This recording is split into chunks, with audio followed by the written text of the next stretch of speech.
Chapter 12 of The Science of Getting Rich by Wallace D. Wattles. Chapter 12 Efficient Action. You must use your thought as directed in previous chapters, and begin to do what you can do where you are, and you must do all that you can do where you are. You can advance only by being larger than your present place, and no man is larger than his present place who leaves undone any of the work pertaining to that place. The world is advanced only by those who more than fill their present places. If no man quite filled his present place, you can see that there must be a going backward in everything. Those who do not quite fill their places are dead weight upon society, government, commerce, and industry. They must be carried along by others at a great expense. The progress of the world is retarded only by those who do not fill the places they are holding. They belong to a former age and a lower stage or plane of life, and their tendency is toward degeneration. No society could advance if every man was smaller than his place. Social evolution is guided by the law of physical and mental evolution. In the animal world, evolution is caused by excess of life. When an organism has more life than can be expressed in the functions of its own plane, it develops the organs of a higher plane, and a new species is originated. There never would have been new species had there not been organisms which more than fill their places. The law is exactly the same for you. Your getting rich depends upon your applying this principle to your own affairs. Every day is either a successful day or a day of failure, and it is the successful days which get you what you want. If every day is a failure, you can never get rich, while if every day is a success, you cannot fail to get rich.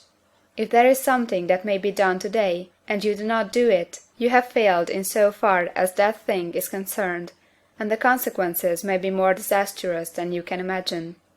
You cannot foresee the results of even the most trivial act. You do not know the workings of all the forces that have been set moving in your behalf. Much may be depending on your doing some simple act. It may be the very thing which is to open the door of opportunity to very great possibilities.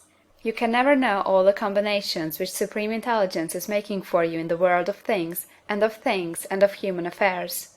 Your neglect or failure to do some small thing may cause a long delay in getting what you want. Do, every day, all that can be done that day. There is, however, a limitation or qualification of the above that you must take into account. You are not to overwork, nor to rush blindly into your business in the effort to do the greatest possible number of things in the shortest possible time. You are not to try to do tomorrow's work today, nor to do a week's work in a day. It is really not the number of things you do, but the efficiency of each separate action that counts. Every act is, in itself, either a success or a failure. Every act is, in itself, either effective or inefficient.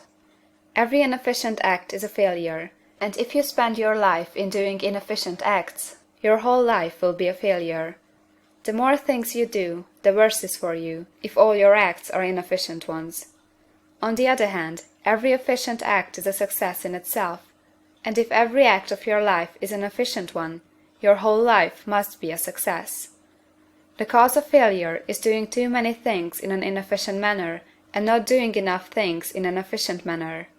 You will see that it is a self-evident proposition that if you do not do any inefficient acts, and if you do a sufficient number of efficient acts, you will become rich. If now it is possible for you to make each act an efficient one, you see again that the getting of riches is reduced to an exact science like mathematics.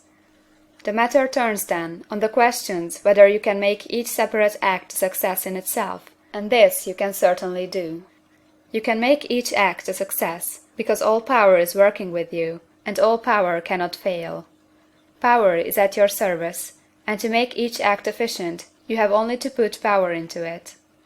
Every action is either strong or weak, and when everyone is strong, you are acting in the certain way which will make you rich. Every act can be made strong and efficient by holding your vision while you are doing it, and putting the whole power of your faith and purpose into it. It is at this point that people fail to separate mental power from personal action. They use the power of mind in one place and at one time, and they act in another place and at another time. So their acts are not successful in themselves. Too many of them are inefficient.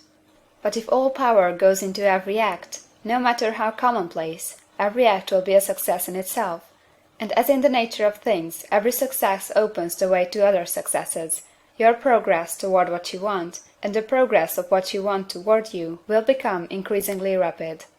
Remember that successful action is cumulative in its results. Since the desire for more life is inherent in all things, when a man begins to move toward larger life, more things attach themselves to him, and the influence of his desire is multiplied. Do, every day, all that you can do that day, and do each act in an efficient manner. In saying that you must hold your vision while you are doing each act, however trivial or commonplace, I do not mean to say that it is necessary at all times to see the vision distinctly to all its smallest details. It should be the work of your leisure hours to use your imagination on the details of your vision, and to contemplate them until they are firmly fixed upon memory. If you wish speedy results, spend practically all your spare time in this practice. By continuous contemplation you will get the picture of what you want, even to the smallest details, so firmly fixed upon your mind, and so completely transferred to the mind of formless substance, that in your working hours you need only to mentally refer to the picture to stimulate your faith and purpose, and cause your best effort to be put forth. Contemplate your picture in your leisure hours until your consciousness is so full of that you can grasp it instantly. You will become so enthused in its bright promises that the mere thought of it will call forth the strongest energies of your whole being. Let us again repeat our syllabus, and by slightly changing the closing statements, bring it to the point we have now reached. There is a thinking stuff from which all things are made, and which, in its original state, permeates, penetrates, and fills the interspaces of the universe. A thought, in this substance, produces the thing that is imaged by the thought. Man can form things in his thought, and, by impressing his thought upon formless substance, can cause the thing he thinks about to be created. In order to do this, man must pass from the competitive to the creative mind. He must form a clear mental picture of the things he wants, and do, with faith and purpose, all that can be done each day, doing each separate thing in an efficient manner. End of chapter 12.